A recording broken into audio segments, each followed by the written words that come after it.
How's everybody doing tonight? We are here to do the second event for Turn the Page here at the Dayton Literary Peace Prize. And we have two amazing authors here with us tonight, Richard Bausch and Andrew Krivak, both winners of the Dayton Literary Peace Prize. And this is going to be a really interesting discussion. We are going to really go right ahead and start right away. We'll have some announcements I want to make. If you have some questions as you're listening to this talk, I really encourage you to go down to the Q&A and add your questions as you go along. I'll try to remind you a few times. By the way, my name is Gilbert King. I'm also Dayton Literary Peace Prize. I'm on the advisory board. Sometimes I'm the MC, and I was the 2013 runner-up for nonfiction for my book, Devil in the Grove. So here we have three Dayton Literary Peace Prize authors. I sometimes forget that I'm actually a writer myself.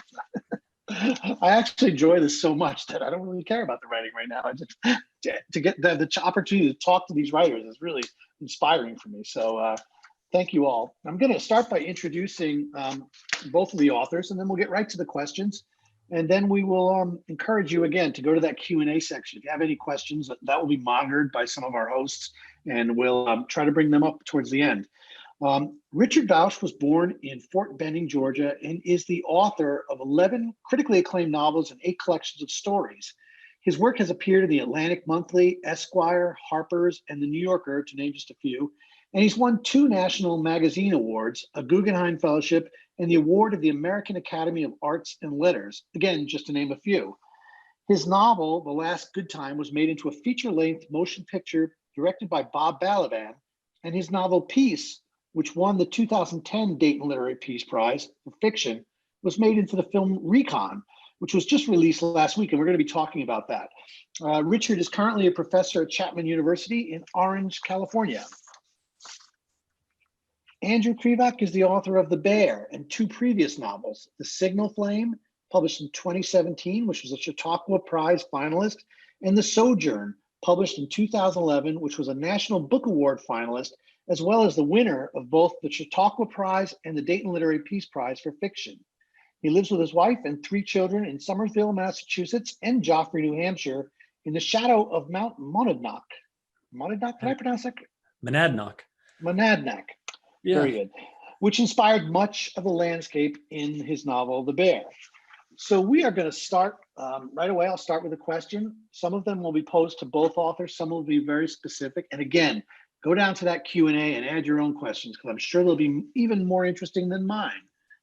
Maybe some. Andrew and Richard, both of your novels were inspired by family stories. What about those stories and their tellers moved you to use them as a basis for a novel? We'll start with you, Richard. Well, actually, the first thing I did with the story was to try to write it as a short story. It was a story my father told about a thing that happened. He told it as a curious, funny kind of a story, because what happens is that he's ordered to shoot this old Italian peasant in rope-soled shoes who had guided him in his Recon squad up over a big hill to see what was around this bend of this road, looking for Germans. And the way he told the story, everything in the book, there's a place where they come upon a dead German soldier who's been shot right in the middle of the forehead, and they had no idea what that was about or any of it.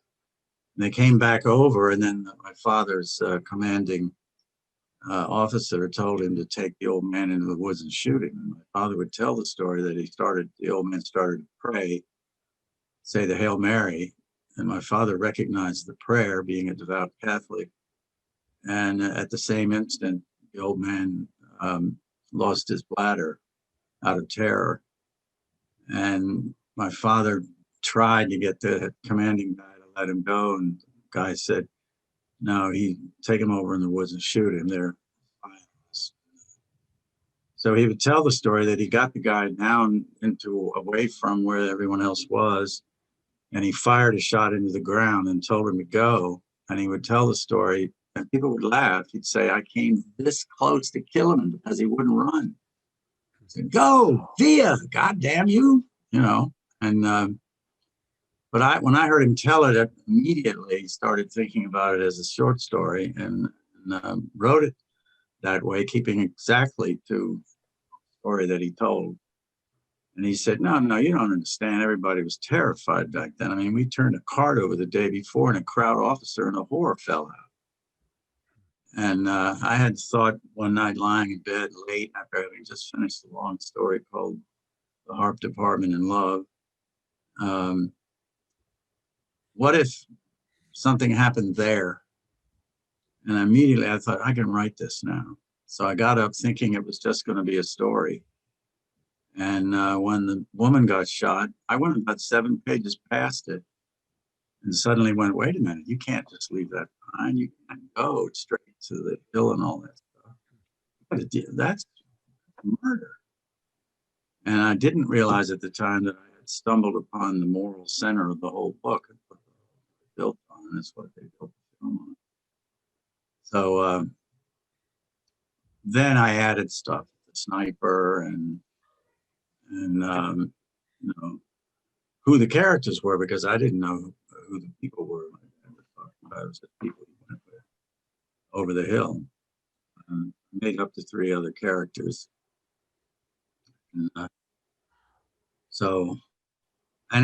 the whole time, it took 4 months to write it, and I didn't want to do anything else. I was on the road of this wonderful gathering every 2 years in Chattanooga called the Fellowship of Southern Writers. And I remember saying, Bobby Ann Mason said to me, come on, we're all going to go. But I'm going up into my room and I'm working on a novel set in the worst part of the winter of 1944, and it's called Peace. And she said, go at it, you know, that's cool. So I spent that whole weekend instead of browsing like I normally do at such things. And I had that feeling, and I know Andrew knows this feeling.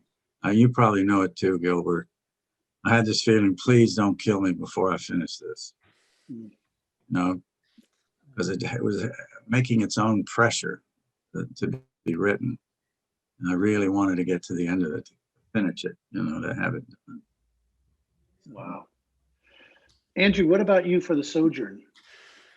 Yeah, so first to back up, you know, my grandmother's, my mother's father and my father's mother, my mother's mother and my father's mother were only 2 grandparents I had. My father's father died, and my father was 3 in a coal mining cave-in in Pennsylvania.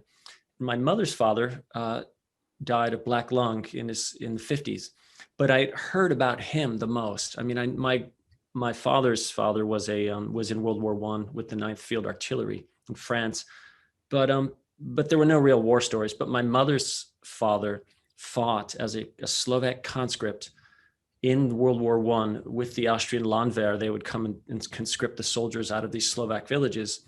And I've been to the village. I've visited first cousins there.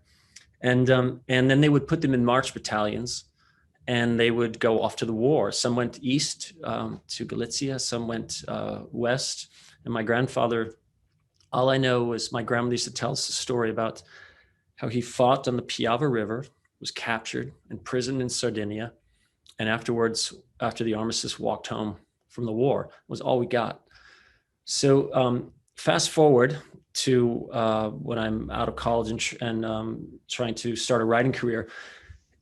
Stories are so much a part of that. You know, I grew up in the 70s. I had older brothers who were on the cusp of Vietnam. My father fought in World War II. To me, it was the sense of a man in America, came of age, fought in a war, and then got on with life as he knew it, as if he was lucky enough to. And so after I wrote a first work of nonfiction, a memoir about my time as a Jesuit scholastic. And I thought I was stuck in nonfiction, and I was talking to my agent about this, and I was imagining the sort of European cold mountain in nonfiction about my grandfather. I was just obsessed with this idea, and because I'd been living in London with my wife, and the World War I is so like front and center there. I mean, World War II is almost just an extension of World War I to the Brits, but. And she's sort of quiet on the other end of the line. She said, I think you should write a novel. You know, give it a go. And Richard, the opposite for me, I imagine this epic. I started out with the idea of a sort of sweeping coming of age from World War I right up to the 70s. And instead, as I chipped away at it early mornings in our flat in Brook Green in London, I realized, in fact, that the paring away of it was really what was critical. And I wanted to sort of have the man speaking it, his own coming of age. And that's when it shifted from the third person into the first person. And then first there were two men in the room. One was going off to Vietnam, the other was not. And then there was only one in the room because one was in Vietnam. And then there was just, I thought, why does there have to be anybody in the room? Why can't he just speak it? And so I had that early third person prologue down. And then I just started channeling my grandfather. What would he have said? What would he have sat around the coal fire stove in my grandmother's house in Pennsylvania and told us about? And I just imagined that. And so I just got the knife out and just started cutting it down more and more and more.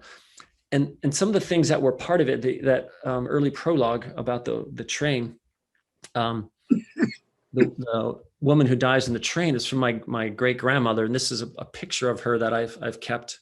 She's the woman in the middle of this wedding photo.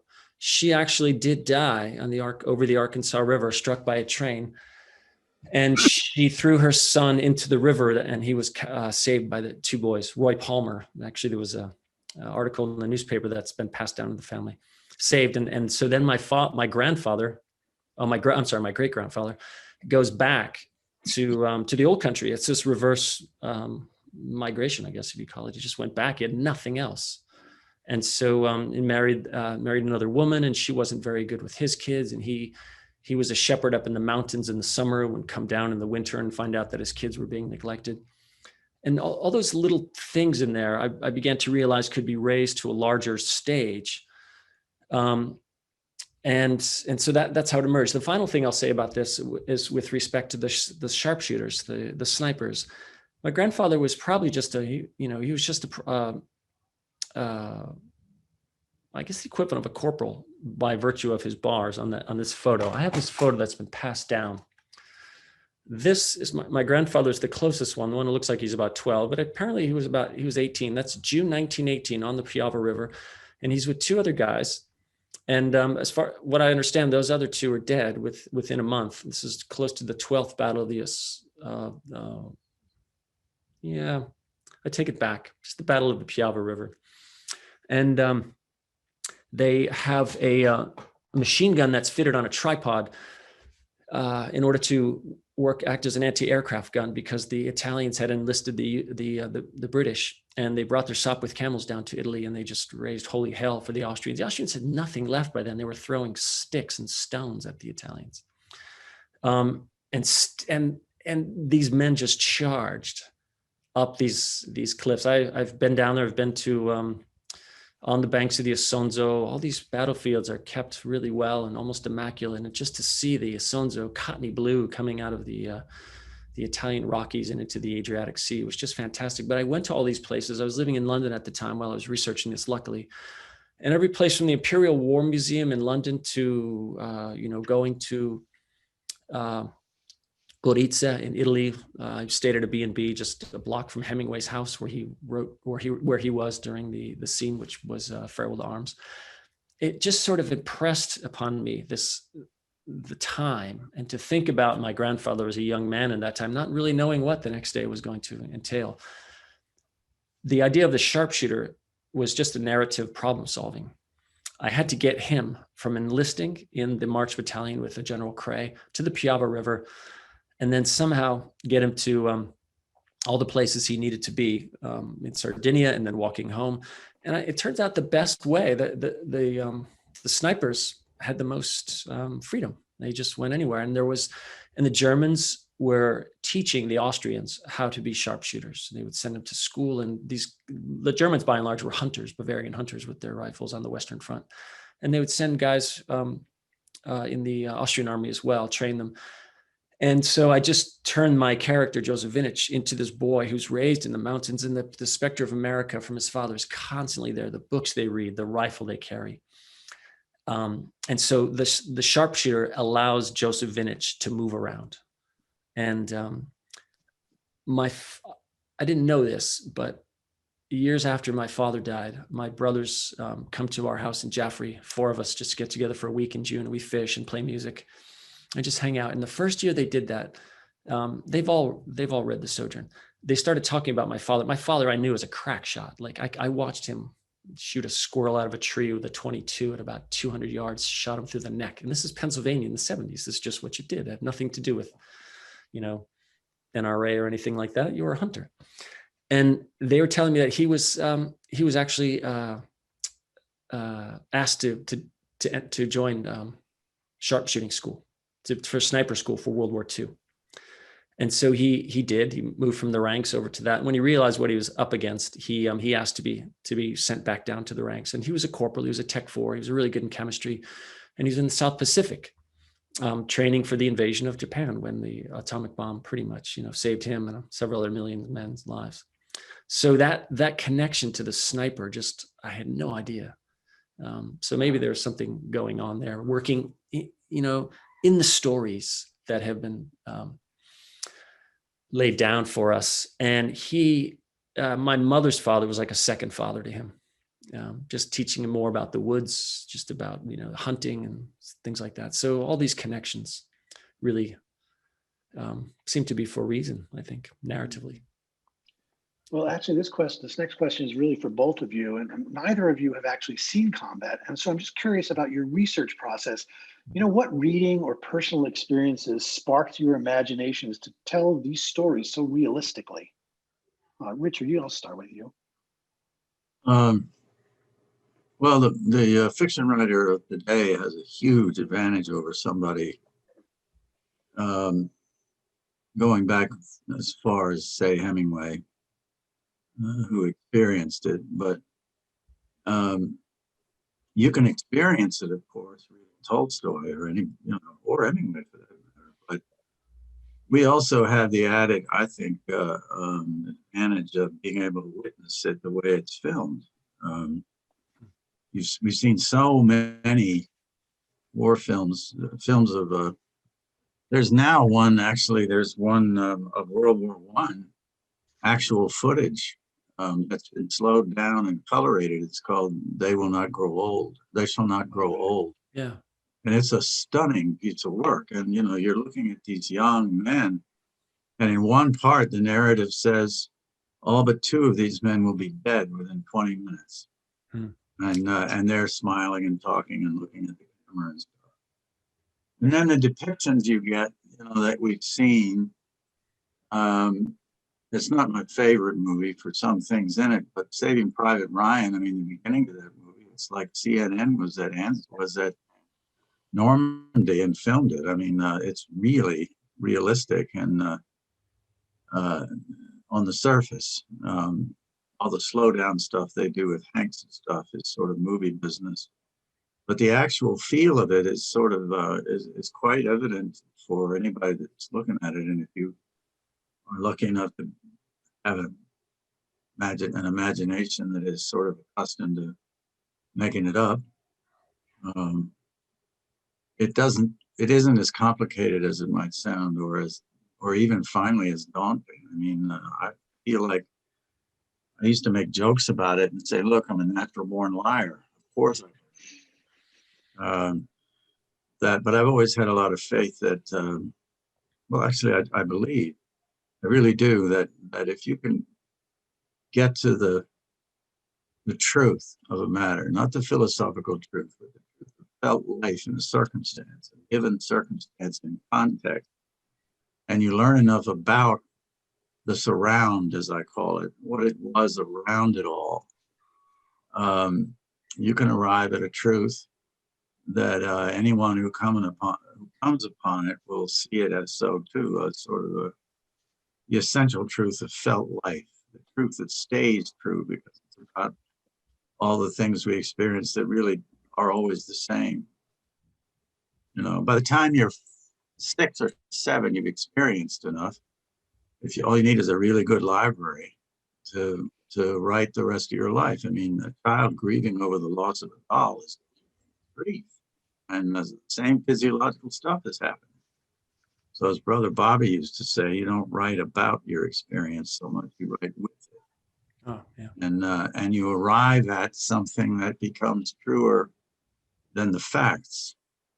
You know, there's a place in peace where Ash, who's been mortally wounded, says, I don't have any imagination left. I'm all facts. And there is something to that. I mean, I didn't think or plan it that way, but I heard him say it.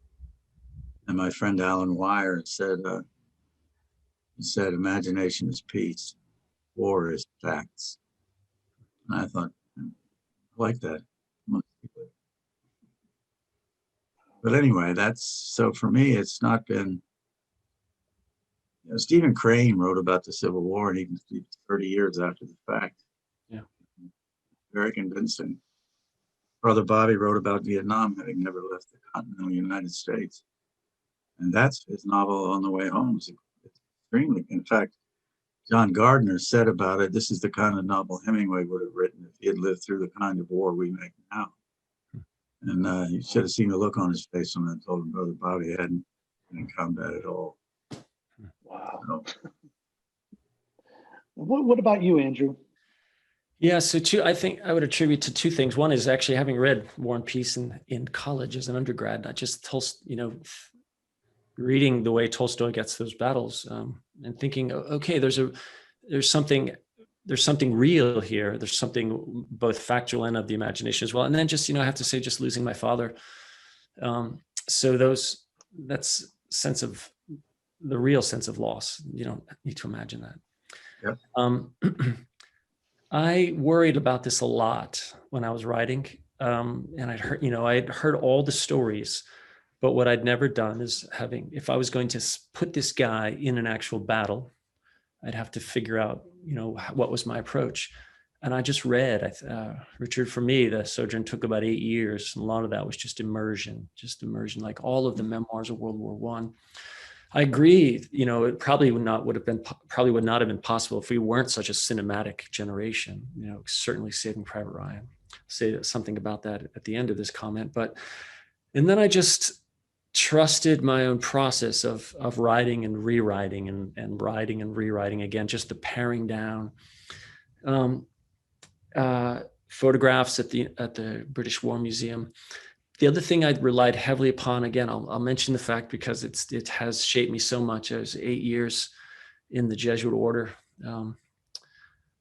And that was a formation process that was demanding in discipline and demanding in focus, and came with it a great deal of peace, and right up to the day that I left.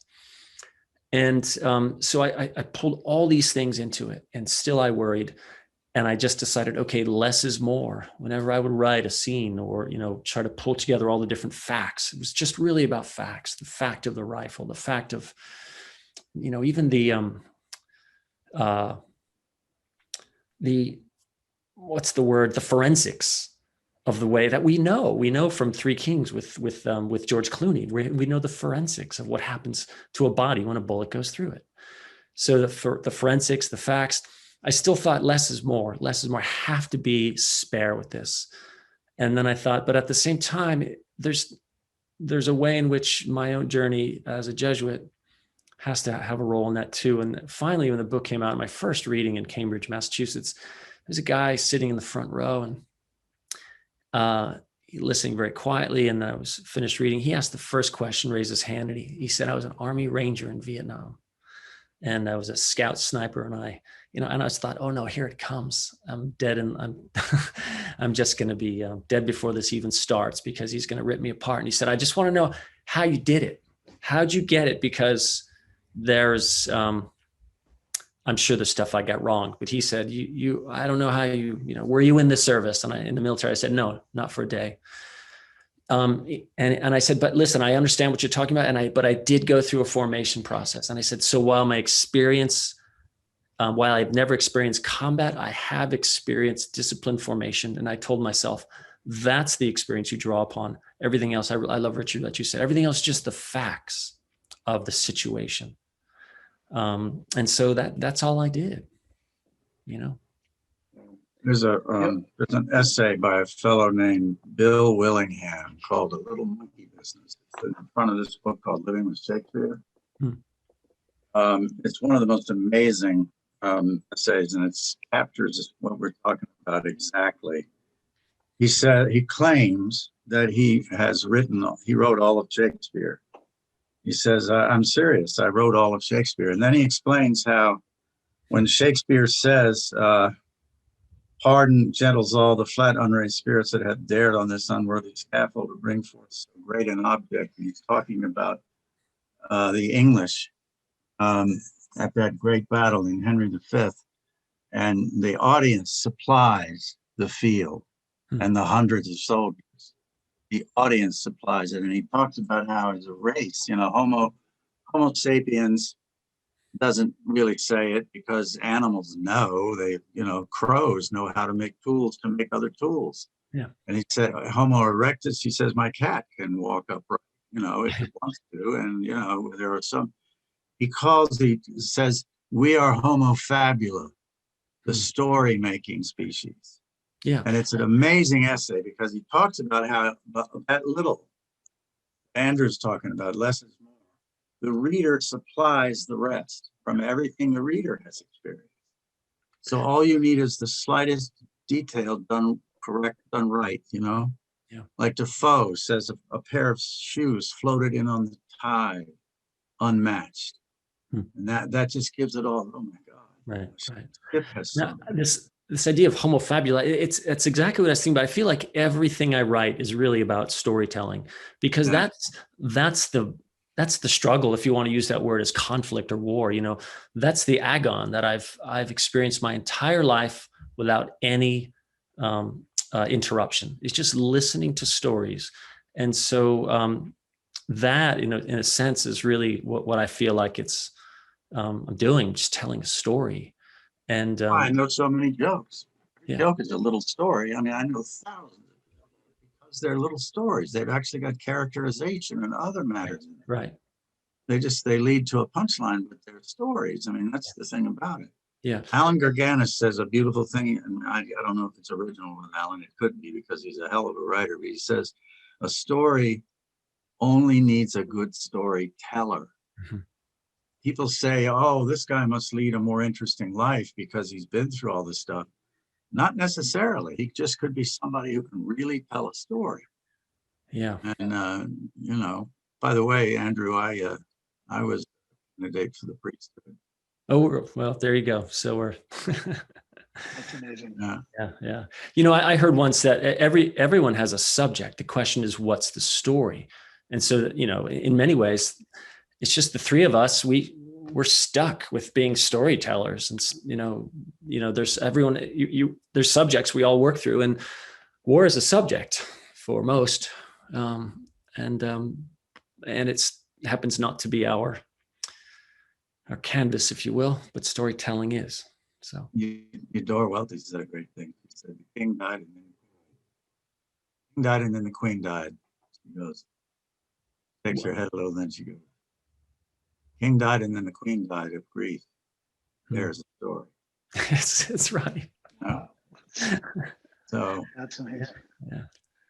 Well, I want to center it because you raised this point. And I'm just going to jump ahead a little bit on my question, because each of your Dayton Literary Peace Prize winning novels center their action during a great war, and both are grippingly cinematic. And so I just wanted to touch on that since we brought up cinema. Richard, your novel has been filmed as Recon. Did you have any concerns that the film might miss the point of your novel in trying to condense it into a cinematic work? Not really, because I knew the writer-director. We got to know each other in the 11 years it took for him to bring that about. I'm still amazed that he managed to do it. When I first met him, I said to my wife, Lisa, I said, he's a great kid. He's a young guy, though. I don't think anything's going to come of this. I've had, almost everything I've done has been optioned for some, now, and none of it, one time with The Last Good Time, and that was it, and that was 20 years ago. And I just thought, now, nothing's going to come of this, but he's a cool guy. I feel like I made a wonderful new friend. But by the time he actually got to filming it, I had seen the script, and there were two things about it that I very much liked. One was that he was actually, I thought a bit he was holding himself too close to the book, where he has a character say a line that's in the narration because he likes the line so much. And I said, look, the people looking at the film they'll pick that up. You don't need to put that there, And so I knew him to be a really good writer. I'd seen the script. So the film actually was fun. And, he added a couple of things that I thought there's a scene over a suspension bridge that's just stunning for its tension and for, it just all the way across that suspension bridge. It's soldier going across there wide open for a sniper shot. Just beautifully filmed and tense as hell. So no, I thought he did a hell of a job. Damn good movie, and I was very happy with it. Wow, that's amazing. I can't wait to see it. Andrew, I'm just curious, what might you ask of a filmmaker who wanted to do the Sojourn? Oh, wow. I don't know. That's a great question. Gosh, your lips to God's ears. Yeah. Yeah, right. Exactly. But I think, what, I'll say this. I would love to see I would love to have it begin in 1972, if that's possible.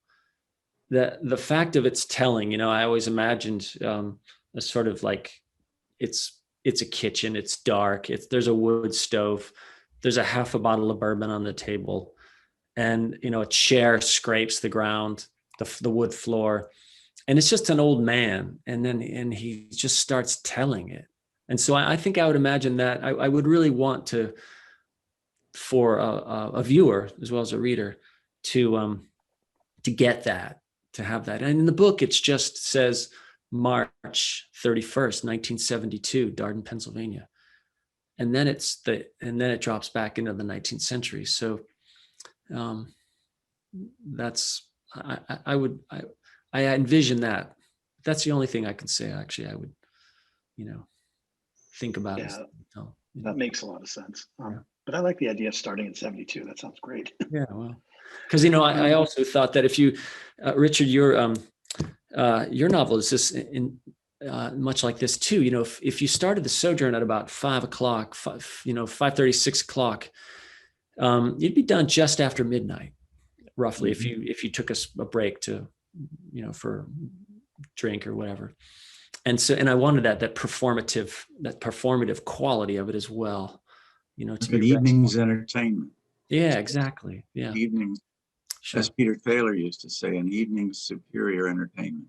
Yeah. Good long short story or a novella. That's Henry James called it the blessed nouvelle. And what he's really talking about is short novels, They're marvelous fun. They'll earn us little profit and less honor. But, this one time with Peace just happened on enormous good luck, running into Robert Ford and him wanting to make a World War II movie that wasn't just shoot 'em up and explosions, but actually dealt with people who were in it, Yeah. So it was just great good fortune. Richard, can I ask you, are you a fan of Undace and specifically The English Patient? Oh yeah, I like the book. I hated the movie. Yeah, agreed. Yeah, but the book is there in many ways there too. The subject of history. I think Undace just does such a great job. Smack in the middle of World War II. So. Well, I always say if you're writing a novel that's set in contemporary time, it takes you 5 years to do it. You are writing history. Yeah, that's. The idea of a historical novel drives me crazy. Everything. What the hell are you talking about? Now,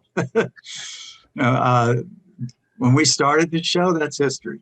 Yeah, it's but I love it. I've written 3 novels that have been a novel called Rebel Power set in 1968, and another one called Good Evening, Mr. and Mrs. America and All the Ships at Sea, that's set even earlier than that, I think 65. It's about a kid who finds out suddenly all the stuff about Kennedy's womanizing from a journalist. And decides he's going to go to Vietnam where he had the truth. It's one of the most ironic lines I ever wrote in my life.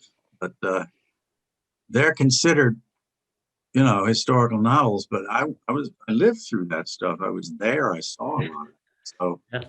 So, I love one of my favorite novelists ever. Well, War and Peace is a history novel. I mean, absolutely. Novel. I've read that 5 times.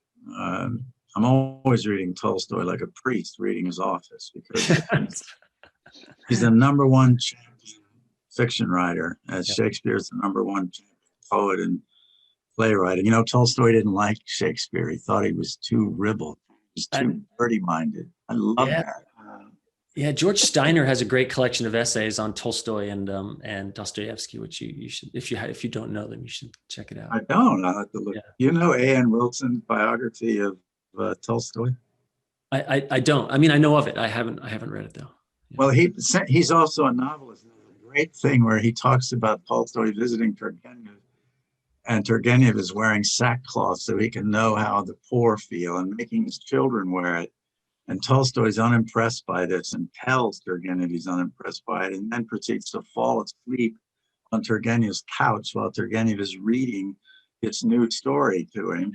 And they had an argument, and it got to be, okay, he says, we're going to fight a duel. They're going to fight a duel in the morning.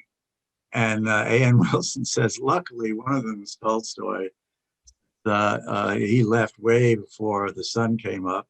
If it had been Dostoevsky, Russia would have been, it says, deprived of at least one of its great novelists. And that's the way he puts it. It's a marvelous passage, But anyway, the whole business about it, I was going to say, there's a historical novelist, we can say historical novelist about it, George Garrett, who wrote a thing called the Elizabethan Trilogy. The first of them is called Death of the Fox, and about Raleigh. And I'm telling you, it's as if he lived through the Renaissance and has photographic memory of every single thing. Yeah. So he's got all these, and that's the thing about a historical novel that's truly going to be a historical novel. I think it has to have knowledge-bearing sentences. Like in Death of the Fox, you find out that Queen Elizabeth allowed no mirrors anywhere in Buckingham Palace, but her bathroom was mirrors, floor, walls, ceiling. She get out of the bath and every angle shows her naked with nothing on. And he's, in the novel, he says, Raleigh's wondering what this says about the Queen. Nobody can look at her, and there's no mirrors anywhere else in the palace allowed. That kind of stuff is so fascinating to know. It's interesting. You're bringing up the storytelling and writers, and Marson and Vinich are readers, and many writers, mostly American, float through their minds at various points in your work. Walt Whitman, Stephen Crane, Henry David Thoreau, Ulysses S. Grant, Herman Melville, all loom large. I guess this question is for both of you. What did you want these writers to bring to this work, or to tell us about your characters? I can answer that for Vinich, the young Vinich. It's his father's obsession with, or I guess his grief at having to leave America. And so he brings those things that for him are America.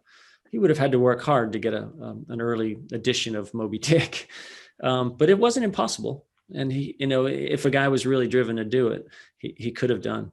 And so that, to me, that was it, right from the rifle, the Krag Jurgensen rifle, to a copy of Melville, some Thoreau, and Ulysses S. Grant's memoirs. I stumbled upon that doing my PhD, and William Carlos Williams, he writes to his brother and says, hey, I'm reading Grant's memoirs, and they're fantastic. And they were fantastic. A hell of a book, isn't it? Yeah, they're terrific. Sherman's memoirs and Grant's, both are wonderfully written. And I love in the Sherman, he says, so I left California and returned to the United States. I just love that. That's right. Sherman writing about, going back east, but he had to go down, all the way down and back up. no Panama. Anyway, I didn't mean to interrupt. I love the use of Grant's memoirs in there. Yeah, and so it's so that grief of leaving America, and it also becomes a vehicle. It becomes a narrative vehicle for Vinich to be able to move again. He's quite agile in where he gets to go, and lucky too. Let's face it, there's just a lot of luck involved. But that English lets him do so much. And my grandfather was so good at languages. I think he probably had about 7 under his belt easily. And my mother said he just would pick up a language, no problem. He grew up speaking Hungarian and Slovak and Ruthenian. Learned Russian. He learned German for the army. And in Sardinia, I know he probably was captured in June 1918 because when they let him out in November, his Italian was nearly fluent, at least fluent enough to have an Italian family on the ship from Hamburg to America try to marry him off to their daughter. And so that sense of the facility with language, and even like not translating languages in the Sojourn. It was the Austro-Hungarian Empire was just a mash of languages that people would hear spoken all the time, 3 in the course of 1 hour. So that's what I was trying to get at. And the English is just another sense of that. And so America and American English and the American literature, that was my that's my vision. And you get it with context. I mean, yeah, exactly. I love Eddie Izzard's thing about all the English and Americans did is go around the world going, hello, hello, hello, bloody, they don't speak English. How stupid, Speak a little louder. They'll understand you. Yeah, and speak slowly. I didn't expect Eddie Izzard to make a cameo in this talk, but that's great. No, he's brilliant. I love his retelling of the classics. Yeah. He's a great comic. Can I get to a little less comic area and talk about the killings in your books? Richard Marson begins in Peace feeling soul sickness. He has seen much death and recently killed a German up close. But it's Sergeant Glick's murder of the prostitute in his own silence after that sickens him. What kind of distinction did you want to draw, if any, between the kinds of killing that occurred in the novel, or between acts of war and acts of criminality? I didn't really have anything in mind in terms of that. I mean, I knew when I went back and started to deal with it that well, at one point, at the end of the novel, I'd say he knew that in this prodigality of violence and killing, he had witnessed a murder. Seems to me that to kill somebody who is trying to kill you is obviously justified. But to kill somebody who is no threat to you at all is murder, no matter where it takes place or when. And so for me, I stumbled upon it. I shot her and I didn't know I was going to do it. And then, as I say, I wrote past it, just anxious to get to, it's going to be a short story. I was going to take about, what it usually takes me about 6 weeks or so to get over the hill and back down. So I'd gone on about 6 pages when I realized, wait a minute, hold on, just leave. And so when I went back, then I thought, okay, and the whole thing changed so that it's already happened. And they're all witnesses to it, and they're all feeling the same soul sickness about it, especially Marson, who's a devout Catholic and who, has been raised to believe in something more than that, something better for humans and human behavior. My dad was really very devout. I mean, we said a rosary every night when we were young. The family gathered and he would lead us in the rosary. And I grew up with that. And why probably when I was 16 and 17, I was writing a priest at the Sacred Heart Seminary in Connecticut about going into the seminary and studying for the priesthood. I was real serious about it. So all of that sort of contributed to it, but I was never I'm never quite conscious of any kind of thematic thing when I'm writing. I'm only trying to be clear. There's a beautiful, Flannery O'Connor said one time, a good story is literal in the same sense that a child's drawing is literal.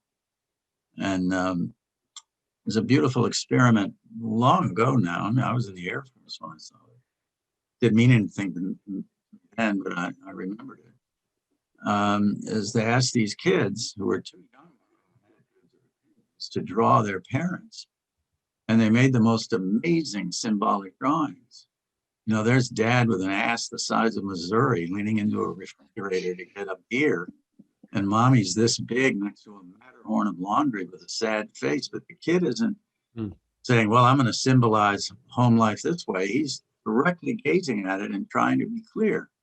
Yeah. And so to me, as a writer, I've always felt like if I can just be clear, if I can make the image in the reader's head be exactly the same image I see in my head as I tell it, and give it context, make the drama matter.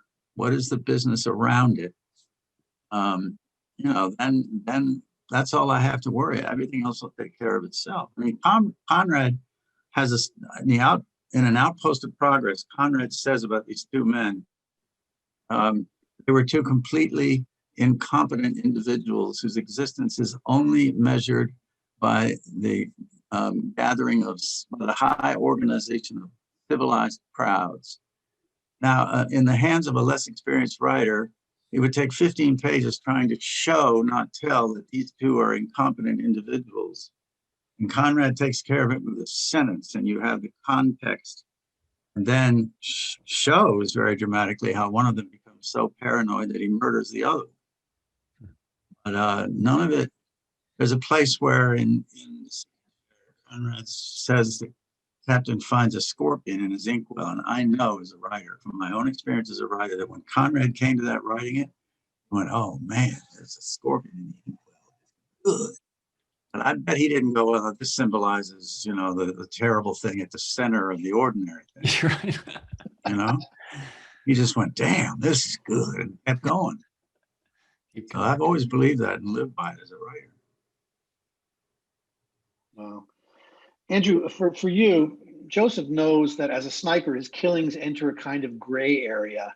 And he says at one point, I had killed enough for several countries. And he undergoes a dark night of the soul while in prison camp.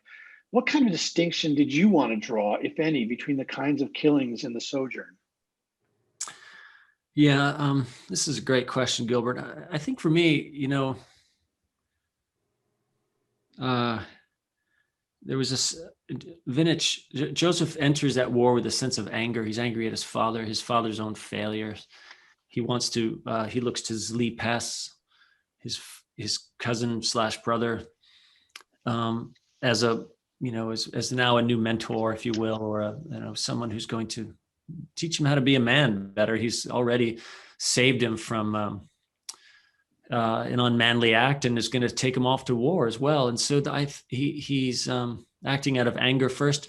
I don't know that his first kill is done out of anger so much as it's just acceptance of where he is, hardened, what he's been given. It seems like, I think unconsciously, it's the beginning of what I can now say. I'm really interested in this sort of trying to depict living in the now, characters that live right now. And we talked about this notion of history, you know, the conversation 5 minutes ago is history, but I wonder about that. You know, we make these moral decisions right in the moment, and you get to think afterthought is the writer's blessing and the writer's curse.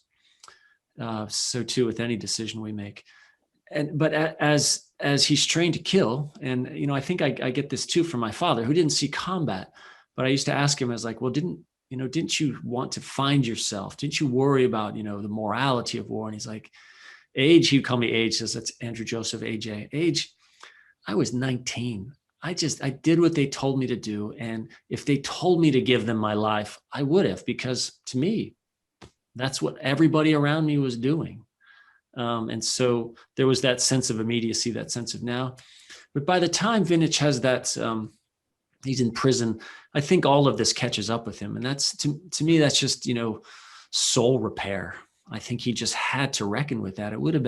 It seems like it would have rung false if he hadn't. It's Prince Andre in his Death and War and Peace. Yes. To me, that's the great parallel. Absolutely. And so that's, and the other thing, one other thing, Gilbert, about the killing. I keep going back to these narrative strategies, problem solving. Death is the end of a struggle. And I'm so interested in like, what's the struggle? To me, the struggle is every story is really a struggle. And the arc of our own narratives is that classic Greek notion of the agon. And death is a way of ceasing one struggle and moving on to another. I don't know that it always works out in the places where I've put it, but the body count in that novel is really one in which struggles are sort of, the struggle is zigzagging as it moves through this former empire, and this man's coming of age, wondering perhaps itself where it will end up. I don't know. That's my answer. I think that's good. Yeah. Very good. I love the scene where Prince Andre's lying there and he's just been hit by that. Yeah. And he's the whole world is suddenly transformed. And just amazing. I love to talk about the personal life, but really, that's where a story is. And I love to talk about Natasha sitting in the window with Moscow burning behind her, and Sonia comes in and says, "Look, Moscow's burning," and Natasha thinks she'll never see Prince Andre again, and she's, sprayed him with Anatole, been partly seduced by Anatole, and she knows it, and she knows he knows it, and doesn't think she'll ever see him again. And she's sitting in that window, and she turns and says, "Oh yes, Moscow. The burning of this great city is backdrop, and we don't care about it anymore. I mean, we're thinking about her because that's what Tolstoy's making us do." Yeah. I'm reading Resurrection right now. God, oh, really? Wow. Amazing book. Yeah. I feel like I'm getting such a great reading. Priest reading his office, That's right. Tolstoy. Every day. I've been to his house, not in not the one on the outskirts, but the one inside Moscow. And I lived in Moscow as a Jesuit. The old Tolstoy house where he used to make his shoes, and his kids would come sliding down the rug and the stairs on their serving trays, and the little. God, I wish I could. It was such a. I used to just take the metro out to that house and just hang out there, and bumble through my Russian and just feel sorry for myself. which in Moscow one does very often. So. The story about him sitting with Chekhov and Gogol, and he said to them, "You two don't seem to be very great." And then he said, Fuckers. And he says, "I was a great," and he said to himself, "when I was your age." He has a beard down to his belly button, and he's about 80 years old. And Gogol and Chekhov looked at each other like, "What do we say to this?" I mean, the old count. Yeah, real count. I am going to encourage people to continue to add. We've gotten some already, but add it to the Q&A section. Any questions you might have while listening to this, and we will try to get together with them, revisit those questions very shortly. I'm going to ask really just one more question for the both of you, and then we'll go to readers' questions. Okay. So Andrew, we'll start with you. In the telling of the stories, you both become part of the power of story and the mind recalling the horrors of war, using the power of language to describe it. The Dayton Literary Peace Prize is built upon the premise that the power of storytelling is the beginning of the making of peace. And so what was the goal of your book? A way to purge the guilt of the wars, to control their legacy? For me, am I first? Yeah, go ahead, Andrew. That's a big one. I think for me, it was purging the desire to tell this story. I had no idea it would go anywhere. And, as an aside, it was turned down by 33 publishers. And I thought for sure it wasn't going to go anywhere. But it was really just I think, it was an internal piece for me. I just had to come to peace with it. I wanted to know my grandfather. I wanted to understand struggle. And yeah, and then from there, thinking about yeah, I think it just begins with that for me. It's just an internal search for peace, which wasn't found. Internal searching, I suppose. I'm still at it. W.H. Auden said that two young men come up to him, or two young brothers come up to him, and one says, "I want to be a poet because I want to make human beings see how sorrowful existence is without mercy and without love." And the second one says, "I want to be a poet because I like messing around with words." Says the second one is the poet. And I really think that a part of that is quite true. I mean, whatever I have to say in my whole life as a writer, I have said mostly without conscious knowledge of it, unless I'm writing an essay. I mean, I remember writing a story called What Feels Like the World that I thought was about the helpless feeling a parent has when you wave to your child as they go in the doorway to a school, and you know for 6 hours they're at the mercy of the world, and you can't be there to protect them. And the story was published in the Atlantic. It was an Ulysses Prize winner, and 3 years after it had been published, I was at the poet Roland Flint's creative writing class. He asked me to come and read the story, and he was talking about it, and he said, "This story is soaked in grief. It's a story about grief and the vaulting horse, about one girl who can't get over the vaulting horse in this class." He said, "That's the symbol for it, the thing you can't get over." And I had no idea. I sat there going, God, dude, you know? I mean, that to me is the beauty of it. You don't have to be. There's a scene in The Shootist where a kid wants to learn how to be a gunfighter.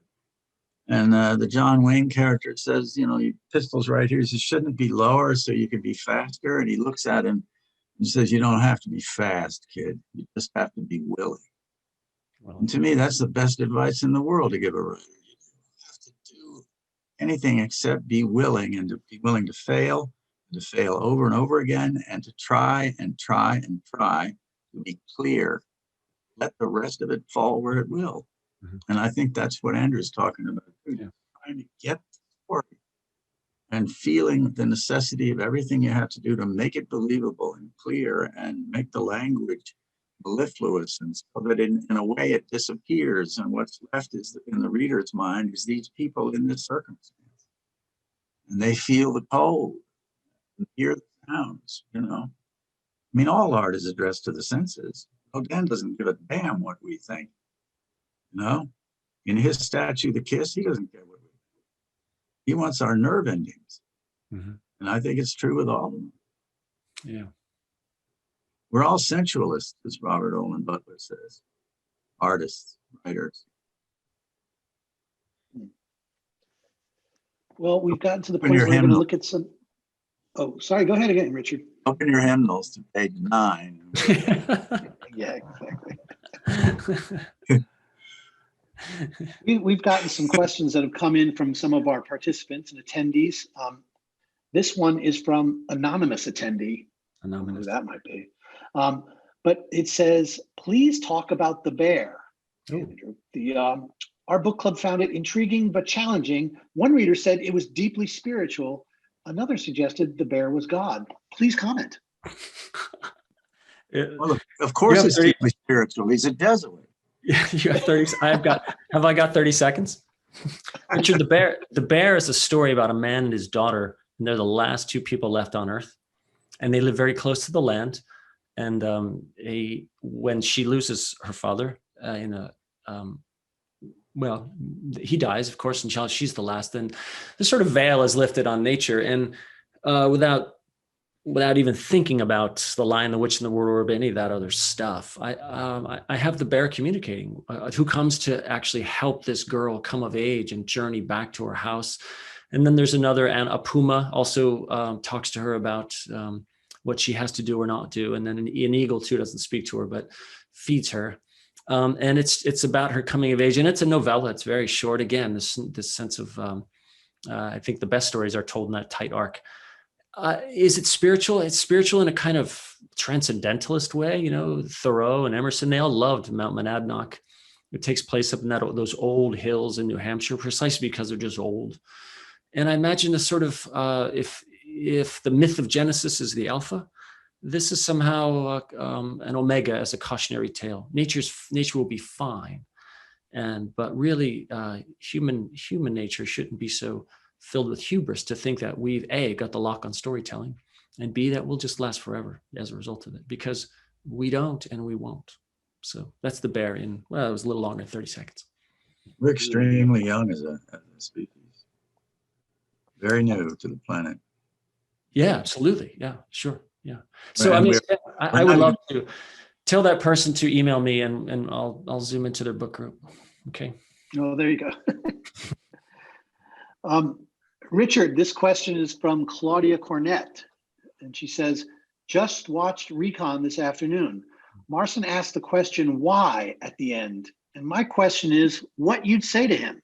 Put another way, does your writing help answer that question?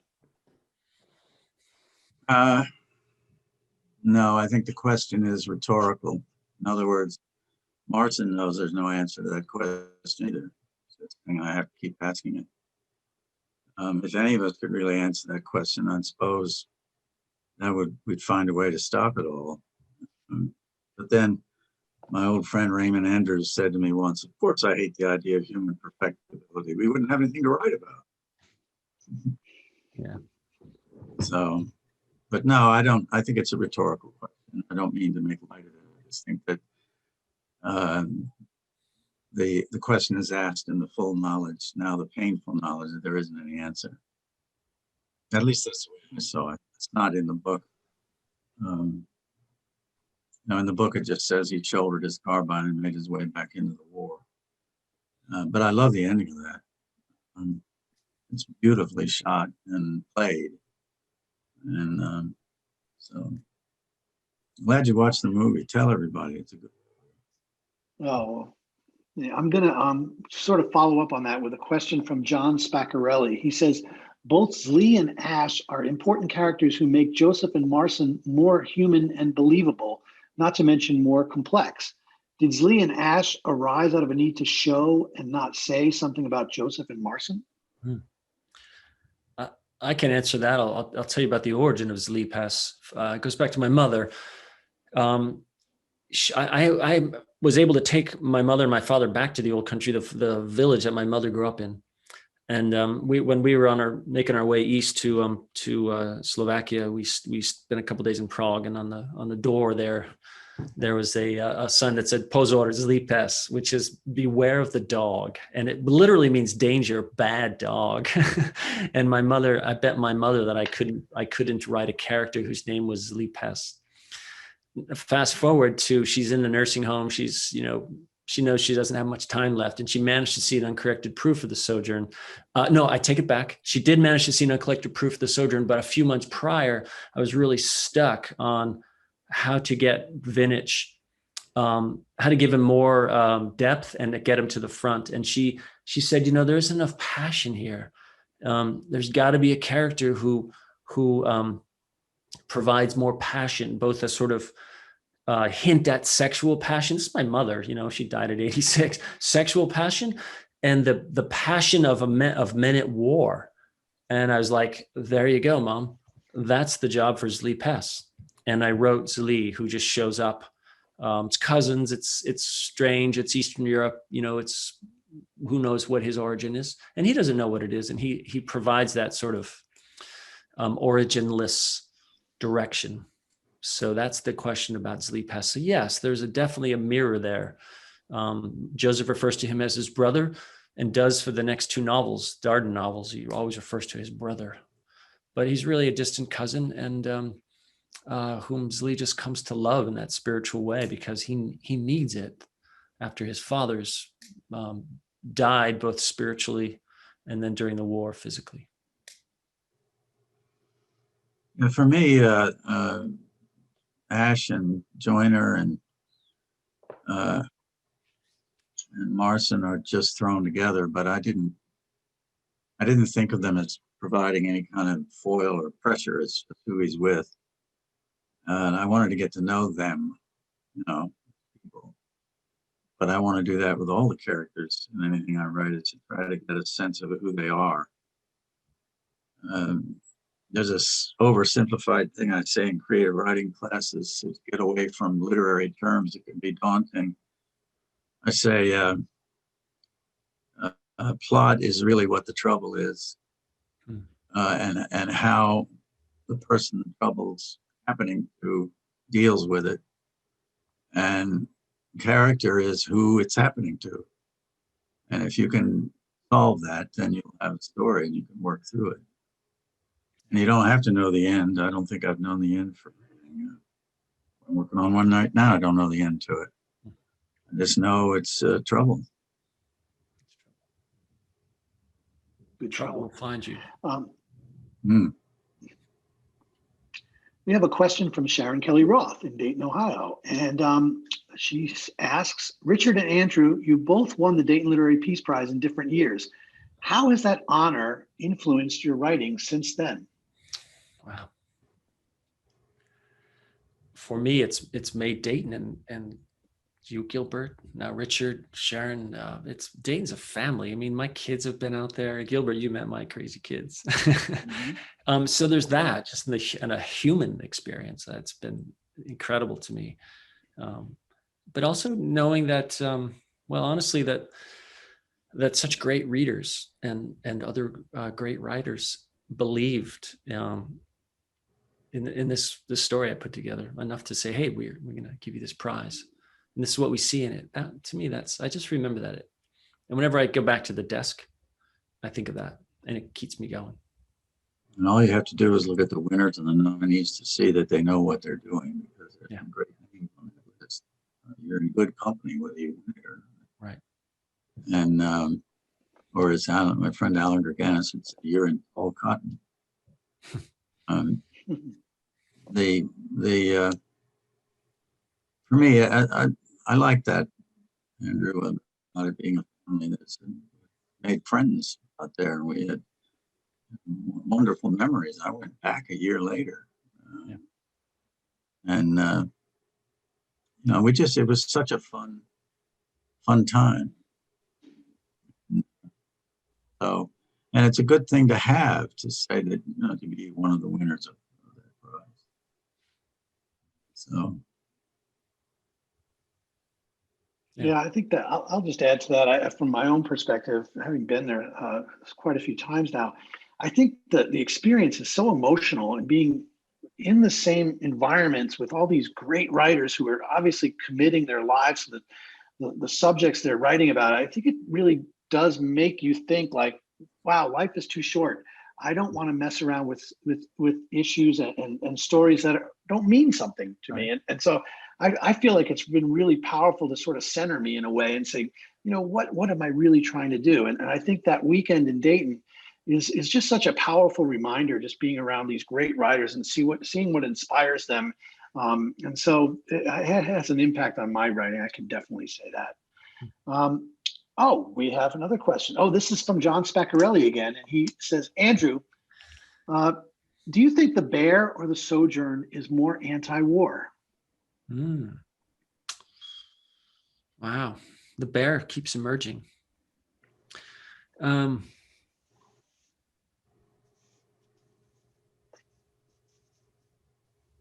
I just don't know. I haven't really thought about it that way. It's a great question. You're going to keep me up tonight. John Spaccarelli, I'm sure you can find him on Google. Recency effect. I might say The Bear, actually. Yeah. Really? Push me. Wow. I think every writer interested in the truth, trying to deliver it with all his heart, is acting toward peace. I think that I think one of the greatest acts of imagination in the world is mercy, and that there's a place in Robert Bolt's great play, that A Man for All Seasons, where Thomas More says, yes, I would defend the devil in law for my own safety's sake. And talking about the young roper is saying, I'd tear all the laws to get at the devil. And he says, and what would you do when the devil turned round on you, all the laws being flat? How would you stand in the winds that would blow then? And he's talking about that. He's talking about mercy and about making mercy the thing that we're about. And I think every writer, because literature is a confrontation with the other. Yeah. And it knocks down the walls between people. Stay reading it and concentrate on it and learn from it. It makes it very hard to see people in these monolithic sort of cultural silos we put everybody into. I mean, you start seeing that the human news, as John Updike calls it, or news of the spirit, as George Garrett called it. It's like what's inside, the truth that stays true, because it's all of us. We all contain all of us. Quoting Whitman again. Truly, that's where it is for me. It's all about that. I mean, consciously think about it a whole lot. I just want to try to be clear and tell a good story. But if you really look at it, it may be the thing that can save us, literature. It is the place where you see the other and where all those walls, including walls separated by ages, in the Iliad, when Hector takes his helmet off so his baby son can recognize him. Yeah. And it moves us all over again, even though we know what's going to happen. And as Mark Van Doren says, mortality still stings. That's coming from more than 2,000 years ago, and we still feel something because there is a common, brave human heart. And literature brings that forward. And that's why I think the prize is so important. Because that's what they're really doing, is getting at that, I think. Richard, I just want to ask you one question. In Peace, Ash comments that, quote, there will not be an end to war until there's nobody left to kill, commenting that between 1500 and 1805, there were only 11 years with no wars. Is there hope for peace in the sense of a time with no war? A radio interviewer said to me one time, this book called Peace, he says there's precious little of it in this book. And I said, there's precious little of it in this world, buddy, and that's what I'm writing. It's hard to think, it's hard to believe that we'll ever find a way to do it, to be different about it. Sorry to say, I think maybe all my life I've felt like that was just the way it's going to always be, that there'll be some reason for fighting and people will do it. There are even theories that we come from a killer species whose favorite thing is killing. I remember a line in a movie where a guy says, I'll tell you why I'm fighting, and it don't got nothing to do with democracy. It's just somehow in our nature, and until we find a way to deal with that, and pretty tough to think it'll ever go away. I wish it would. God knows I'd like it to. With dismay, I have to say, it just keeps going on, as we all know. Andrew, what about you? Do you see hope in that respect? Actually, I was thinking about the last question as I was listening to Richard too, and thinking that that's probably why I would say the Bears, because I don't think it will. I don't think that struggle ends. I think struggle is both a constructive thing and a destructive thing, and it is the arcs of our narratives are nothing without a struggle, and so the girls. When there's just one person left. I mean, I feel like I had to write about human extinction before I could really get at a peaceful final ending to a book. And so I don't know. I'm not in a super optimistic frame of mind these days, but getting there, I have to say, it's good. And I say that with respect to the environment, actually, not for any other reason. There are other reasons to be quite optimistic, which I am. So. But I was I'm thinking about this environment. I'm Yeah. quite hopeful, but at the same time, there's a part of me that, everyone would cut the cards because it just keeps going. Yeah. And I think that's what Andrew's saying quite well, probably better than I just did. But it's struggle. We're made for struggle. If we don't have it, we become quite destructive and bored. That's what all the games are about. It's all struggle. It's all leaping against gravity.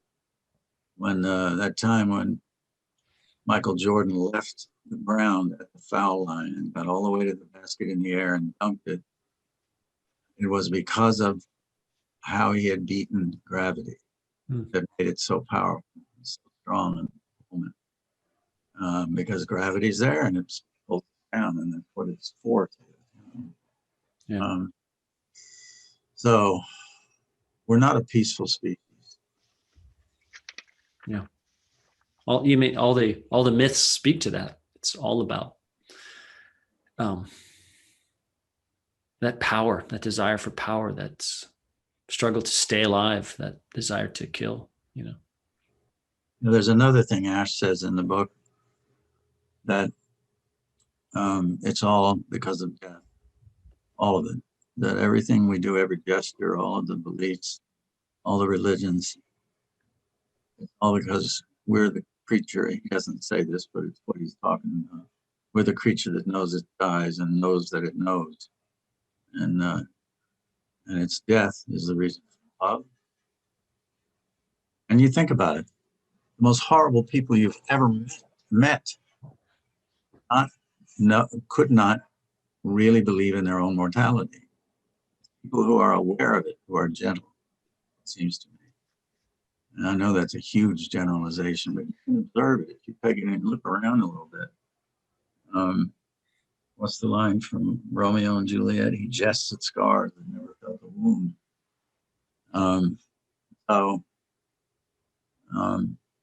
Our having to answer that knowledge is, I think, one of the reasons that everything is the way it is in terms of war and all the rest of it.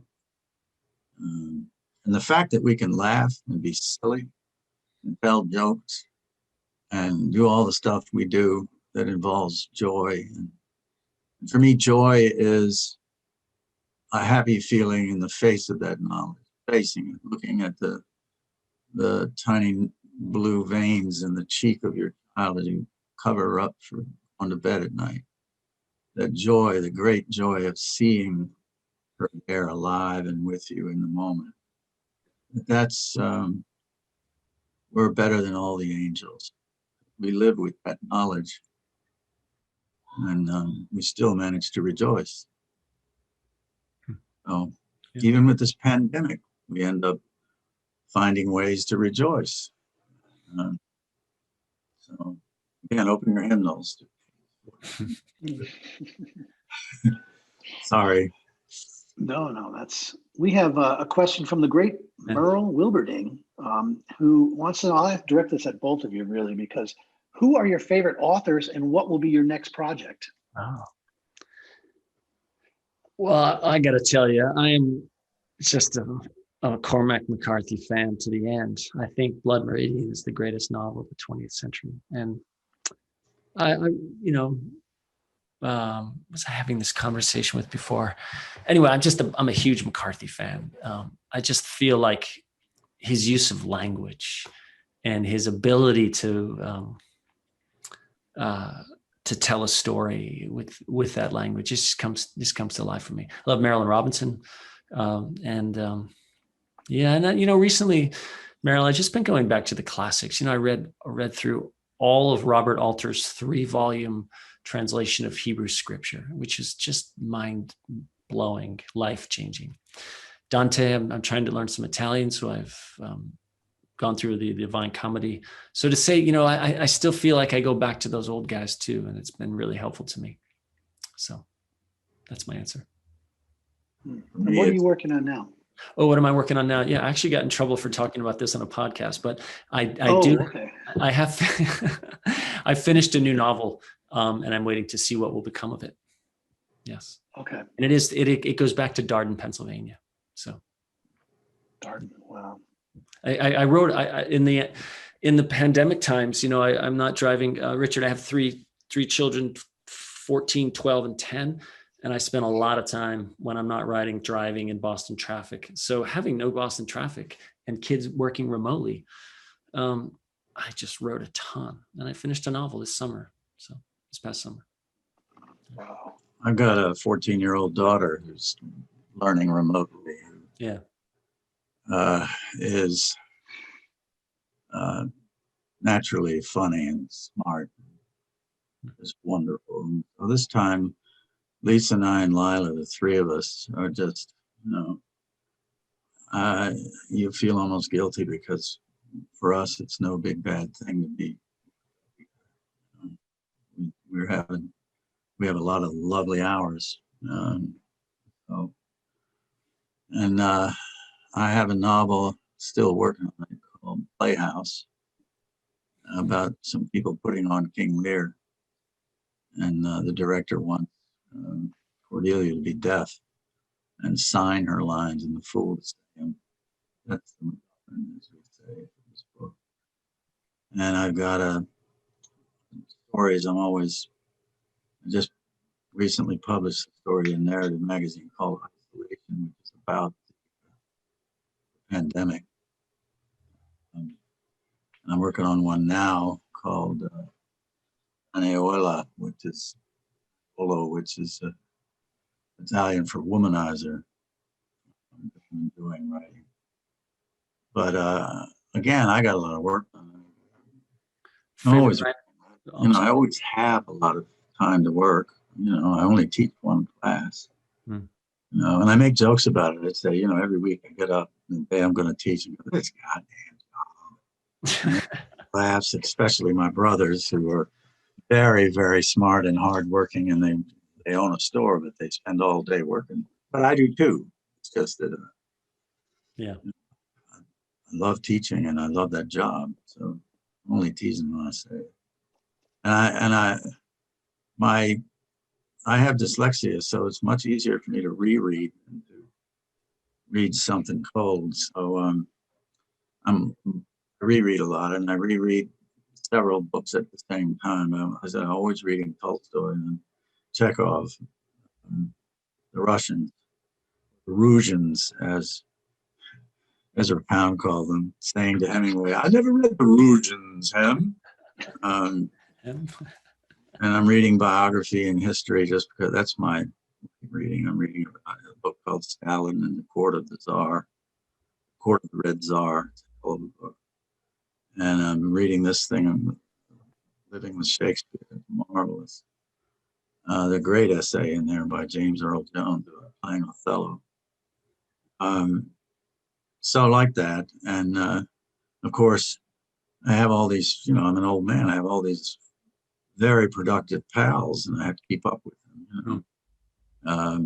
Tim O'Brien's new book last years. Josephine Humphreys has a book coming out. Jill McCorkle published a new book called Hieroglyphic, marvelous novel. So staying up. I love Scott Fitzgerald's advice to his daughter. He said you should absorb 6 good authors a year. And I tell my students that, and by that, he's not talking about doing a lot of analyzing. You just ingest them one after another. You take them in and go on to the next. Yeah, right. So, and the one new book that I read is Sojourn, which I very much enjoyed, and that'll be one I reread, because that's when I reread is when I really take in what the architecture is and how it's working. Yeah, absolutely. And it always contributes. The brain records every single waking and sleeping second of your life, so that it's all in there. Bending down to pick a sock up in the hallway when you were 2, it's there, just as clear as every word you've ever read. So I tell students, if you read, the more you read, it's all in there. That means you have more to draw on, and time comes for you to figure out a way to make a sentence come alive. Right. There's at least 50 ways to say every single thing you say. what's the best way to say it? And to have the OCD, and I think it is OCD, of being able to, without being bored, repeat something 700 times just to make sure it's exactly the way you want it. Yeah. If I like Yeah, a it's movie, I'll both. watch it over and over. I've seen Chinatown about 18 times. Like that, over and over. I did, you know, I've read The Great Gatsby every year since 1971. Wow. I don't even know how many years that is. You know? So 40 something. Hmm. You know, I'm just curious read- because I'm listening to both of you, and you both sound to be remarkably productive in the year 2020 with a pandemic and a contentious election. And I'm just wondering, for my own personal reason, how do you do it? I mean, what? You're also doing virtual learning with teenagers. I can't imagine what that does to a household in this year, but I'm just curious. Can you tell me a little bit more about what the secret is here? I've always used another one I'm reading right now is Eustace Diamond's marvelous book. Just what he said is you put your ass in the chair every day and Yeah. say thee, and then put something after that and keep doing that for 2 hours every day. Trollope, you know, wrote a whole lot of books. God, he's good. I mean, there's second line in Eustace Diamonds. Now you tell me you wouldn't read on this. He goes, we will tell the story of Lucy Greystock in its entirety, but we will not dwell on her as we might do if we loved her. I mean, you just go, oh man, I'm going on with this, you know. So just put your ass in the chair. And I mean, to me, that's, you know, the secret is simply spending the time. If you make it so that you're going to spend this amount of time every day and you don't think about anything else, and then when you stop, using Hemingway's old advice, stop where you have a good idea what the next line or the next scene is, and then don't think about it. Do anything else but think about it, and go on with your day. So that's all I've ever found. Yeah, for me, it's a willful discipline. You know, I get up at 5, and I make, you know, an old spiritual director of mine used to say, if you're going to be a monk in the morning, you got to be a monk at night. And so I just make sure that you know, I take care of myself, get to bed, and I didn't know Hemingway mentioned that, but Richard, but I'll stop with a sense of where I want to go next. Just to keep it rolling. And I think about, like, you know, if some days it's just a sentence, and that's a good writing day. And then other days you find you've put a couple pages on the table. So I think about it in terms of clay, like lots of clay. And then I get to the stage where I can start to carve the nose and get the mouth and the ear and put some expression in the face, etc. But the other thing is, Gilbert, I feel like I've gotten to the age where I know what it is I want to do, and I know what I can't do. And I feel like Richard Gere in An Officer and a Gentleman. I got nowhere else to go.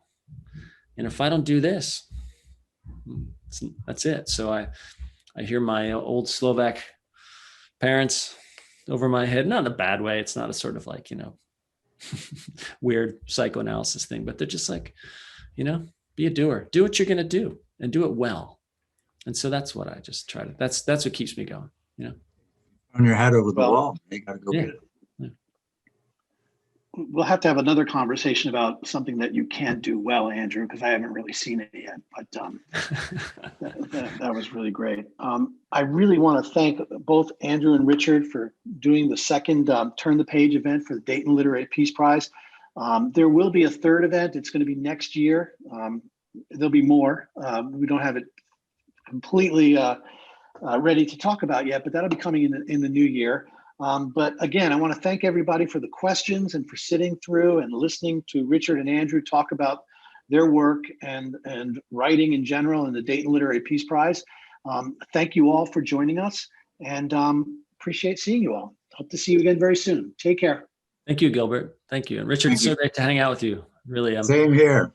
All Get right. together and play sometime. Yeah, yeah. Let's do that. Let's do that Love in the to see after time. Maybe at one of these Dayton things will come out. Yeah, well, I'll bring my guitar. I've got a travel case. That thing's been back and forth to London. It can handle a Boston to Dayton flight. Piece of cake. Oh, that's great. All right, guys. Thanks again, Take gentlemen. care. And take care. We'll see you Bye-bye. all soon. Bye-bye. Bless you all.